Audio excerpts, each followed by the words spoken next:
दुनिया की एयरलाइनें पीआईए ने बनाई। ग्लोब पे जितनी कंट्रीज आप कह सकती हैं ना, चंद एक नहीं लेकिन सारी दुनिया में हम जाते थे। We were the third country in Asia to operate a jet airplane. Jackie Kennedy ने स्पेशल जब फ्लाई किया था इसके अंदर, तो उन्होंने ये नाम रखा था great people to fly with. हमारे ट्रेंड लोग दुनिया में एयरलाइंस को सर्व कर रहे हैं, दुनिया में। बट 80s लेट 80s के बाद से जाके मेरिट वाज कम्प्लीटली फिनिश्ड। पर एयरक्राफ्ट 250 स्टाफ होता है, अल्हम्दुलिल्लाह हमने 850 रखे। 50% तैयारे वो गिराऊँ। मेरा लास्ट जो उस पे सफ़र है वो बहुत ही पैथेटिक था।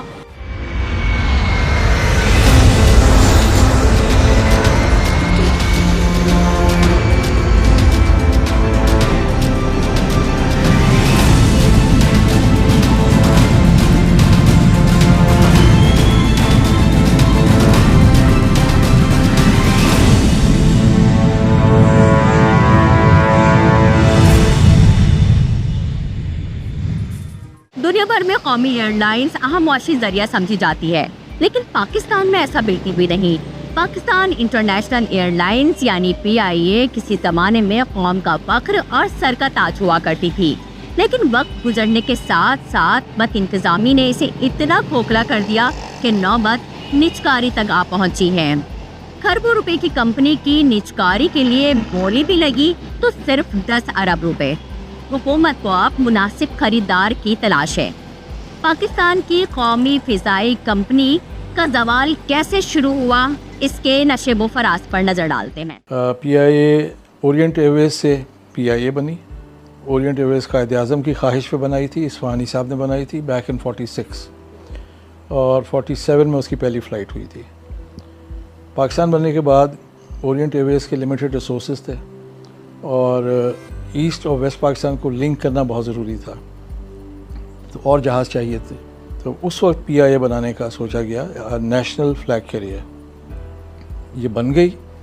बाद में ओरिएंट एयरवेज को इसमें मर्ज कर दिया गया, तो वो फिर पाकिस्तान इंटरनेशनल एयरलाइंस बनी, जो कि 54 में शुरू हुई। 55 में इसकी पहली फ़्लाइट चली। नूर खान साहब 59 में आए, तो just 4 years after formation of PIA. जो पहले चेयरमैन थे, मैंने उनकी भी बहुत तारीफ़ सुनी है। नूर खान साहब के ज़माने में बहुत पीआईए आगे बढ़ी। जेट जहाज़ उस ज़माने में आए। We were the third country in Asia to operate a jet airplane for commercial flights. पहला जापान था, दूसरा इंडिया था, तीसरा पीआईए पाकिस्तान था। उस ज़माने में रूट नेटवर्क भी बढ़ा, अमेरिका तक जाने का शुरू हुआ, प्लान बना और ऑपरेशन शुरू हुआ। तो उनके ज़माने में बहुत तरक्की हुई और लोग वो दौर याद करते हैं। पीआईए किसी ज़माने में वाकई बाकमाल लोग, लाजवाब सर्विस होती थी, बड़ा एक इसका नाम था। दुनिया की एयरलाइनें पीआईए ने बनाई। सबसे बड़ी मिसाल एमिरेट्स, जिसका उसने अपना कॉल साइन ईके रखा हुआ। ईके का मतलब है एमिरेट्स कराची। पहली परवाज़ उन्होंने शुरू की थी कि जो हमारे पीआईए के इंजीनियर्स ने उसको तैयार करके दिया था। इस तरह से दीगर ममालिक की एयरलाइनें जिन्हें पीआईए ने ख़ुद उनको खड़ा किया, बनाया। पीआईए बहुत ही एक अच्छी एयरलाइन है जिसके साथ मैंने इतने साल गुजारे। एक पीआईए के उरूज से मैंने अब तक का सारा टाइम देखा। 2020 में मैं रिटायर हुई हूँ। PIA was one of the best airlines.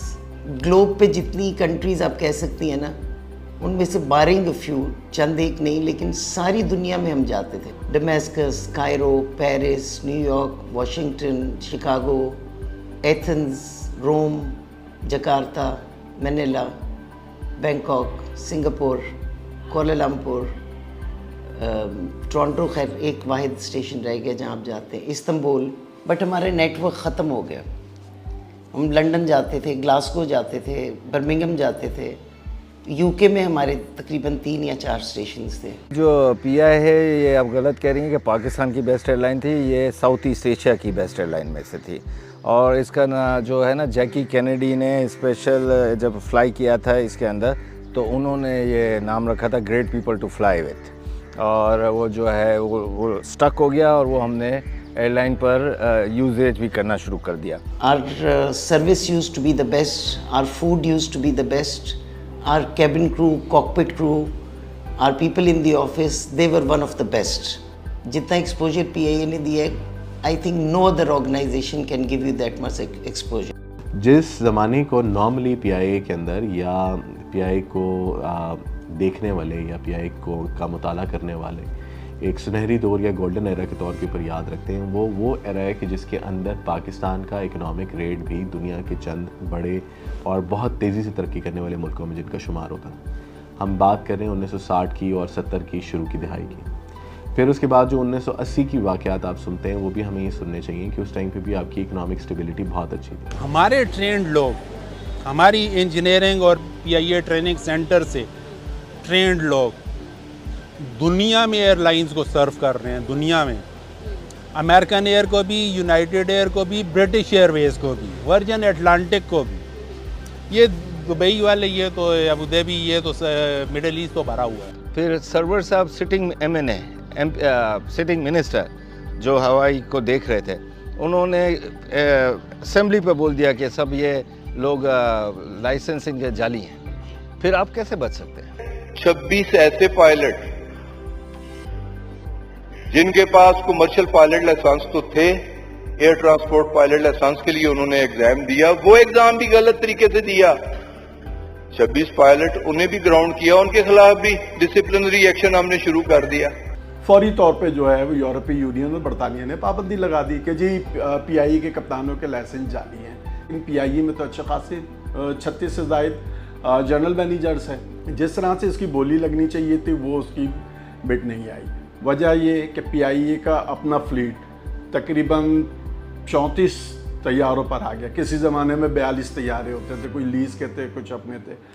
50% तैयारे वो ग्राउंड है, जिसमें बोइंग 777 है, एयरबस 320 है और ATR तैयार है। अगर आपके मुल्क के अंदर इकोनॉमिक एक्टिविटी चल रही है तो नेचुरली वो इम्पैक्ट ट्रैवल के ऊपर भी आता है। अगर आपके मुल्क के अंदर टूरिज़्म चल रहा है तो वो इम्पैक्ट आपके ट्रैवल के ऊपर भी आता है। इसी तरह जब आप ईस्ट टू वेस्ट कनेक्टिविटी बना रहे होते हैं, आपके मुल्क के अंदर प्रोड्यूस अच्छा आ रहा होता है, तो कार्गो की एक्टिविटी जनरेट होती है, पैसेंजर की एक्टिविटी जनरेट होती है, तो उन तमाम चीज़ों का दारोमदार लामहल्ला तौर के ऊपर आपकी मुल्क की मीशत के साथ होता है। जब 90s के अंदर आपकी इकोनॉमिक सिचुएशन ज़रा थोड़ी सी डाउन होनी शुरू हुई और हम रीजन में जो कि हम सबसे आगे होते थे, हम पीछे रहना शुरू हुए, तो उसी का इम्पैक्ट PIA और PIA के बिज़नेस के ऊपर भी आया। और उसके बाद जो एक बहुत बड़ा वाक़या यहाँ पे या इस रीजन के लिए था वो 9/11 था, कि जिसके बाद से ग्लोबली एविएशन डाउन हुई, लेकिन इस रीजन के अंदर, ख़ास तौर पर जिस रीजन के अंदर हम हैं, यहाँ के ऊपर उसके एविएशन के ऊपर बहुत ज़्यादा इसका दारोमदार हुआ। बट 80s, लेट 80s के बाद से जाके merit was completely finished most of the time. Recruitment में a lot of people came who did not deserve to be there. और फिर ऐसे ऐसे लोगों को ऐसी ऐसी पोजीशंस पर प्रमोट किया गया जिसके वो अहल नहीं थे।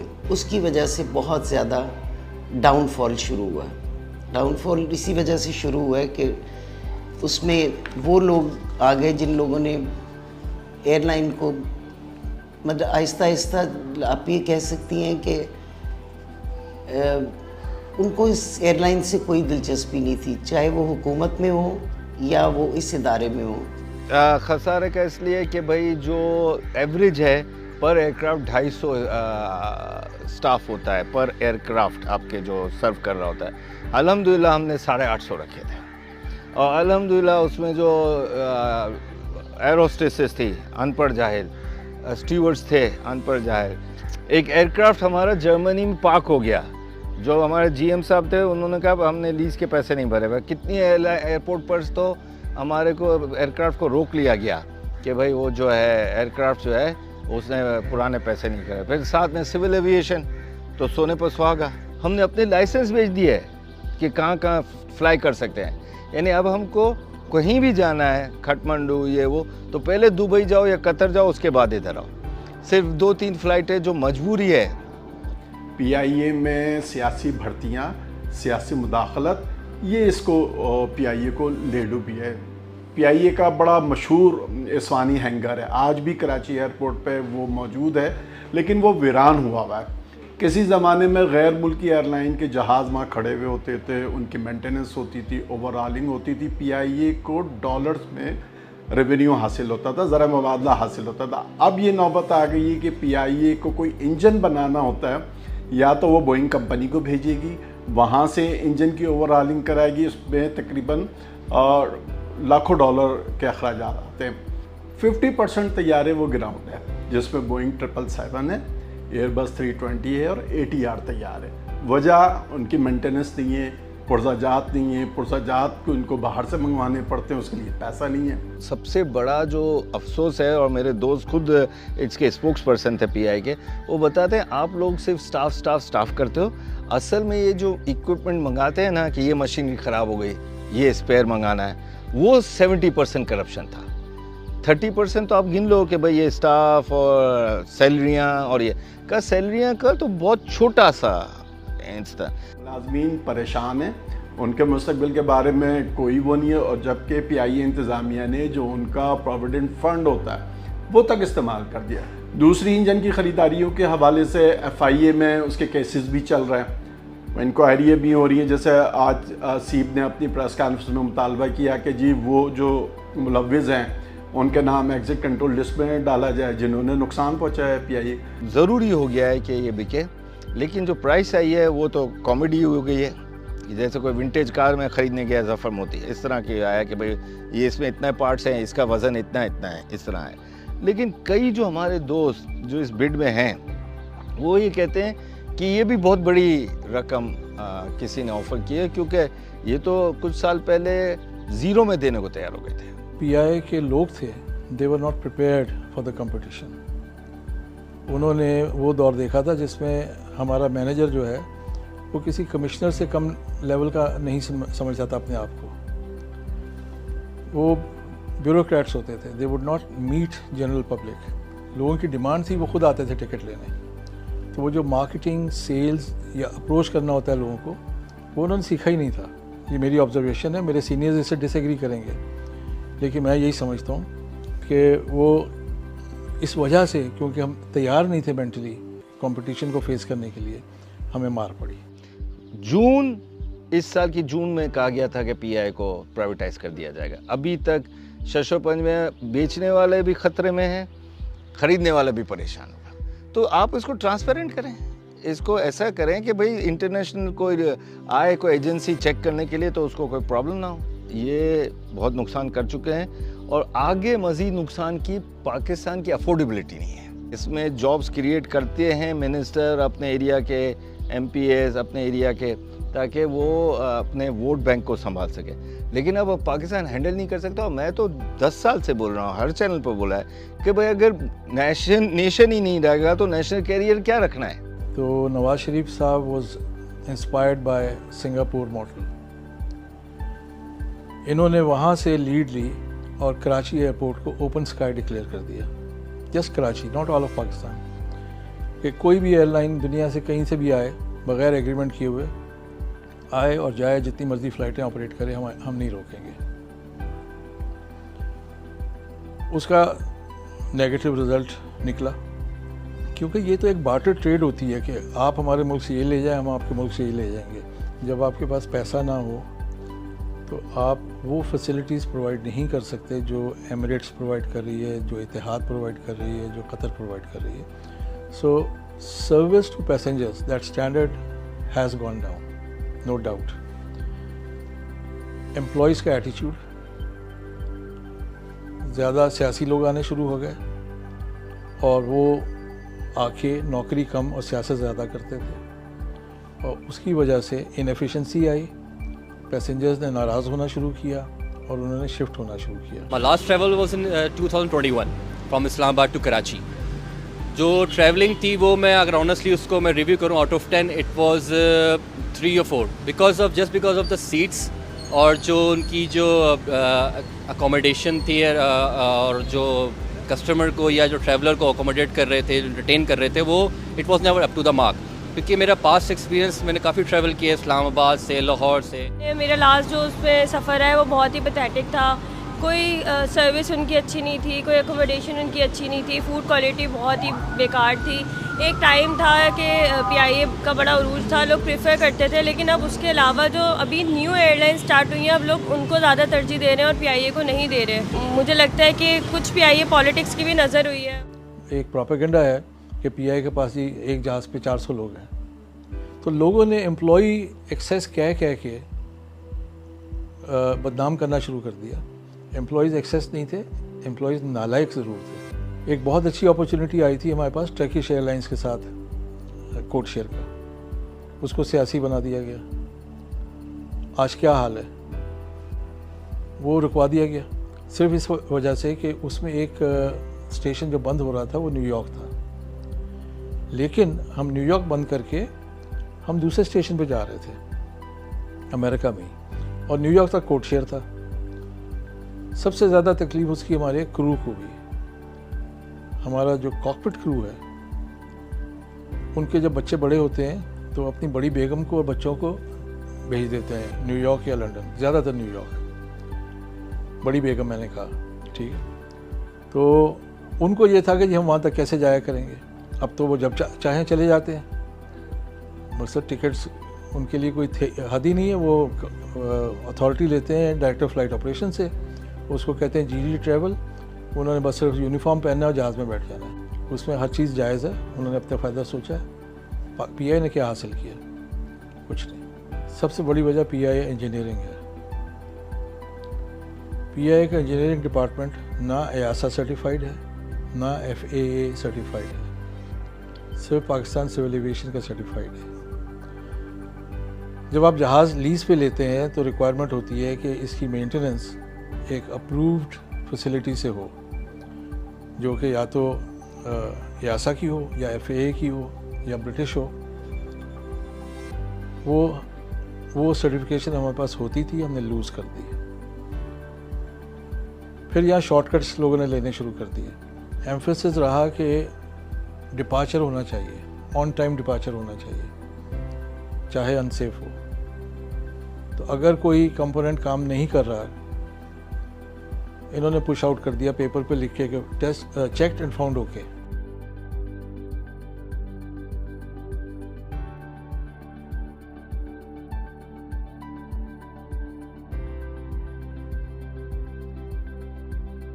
पीआईए ने सिर्फ सेफ्टी रूल्स ही वायलेट नहीं किए, सिविल एविएशन रूल्स वायलेट नहीं किए, इसके अलावा इन्होंने अपने बनाए हुए रूल्स या मुल्क के रूल्स को भी वायलेट किया है। पीआई के एम्प्लॉयज़ का प्रोविडेंट फंड वो एक ट्रस्ट होता है, उसमें जाता है, पीआई कंट्रीब्यूट करती है और वहाँ पे वो महफूज रहता है। पीआईए वो पैसा खा गई।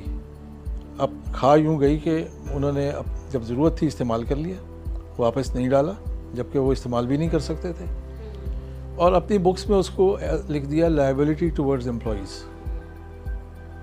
इसी तरह पेंशन फंड जो पीआई वो भी इस्तेमाल कर गई। ना सिर्फ रिटायरीज़ का जो आज सर्व कर रहे हैं 7000 रेगुलर एम्प्लॉयज़, उनका भी पैसा नहीं है ट्रस्ट फंड में। This is criminal.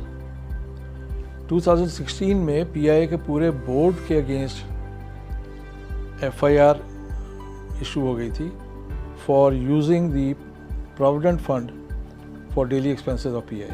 कल जो बात हो रही थी जी प्रोविडेंट फंड की और जो पेंशन फंड है और वो ज़ाया हो गया है, कोई और चीज़ हो गई। देखिए हमें ये समझना चाहिए कि अब चलें, मैं पुरानी की बात इसलिए मैं नहीं बात करता क्योंकि अब वो रेलिवेंट नहीं रही है, लेकिन अब अगर मैं आपको मौजूदा ट्रीटमेंट की बात करूँ तो अब एक पीआई की एक होल्डिंग कंपनी क्रिएट हुई जो कि जिसके अब मातहत इदारा पीआई है।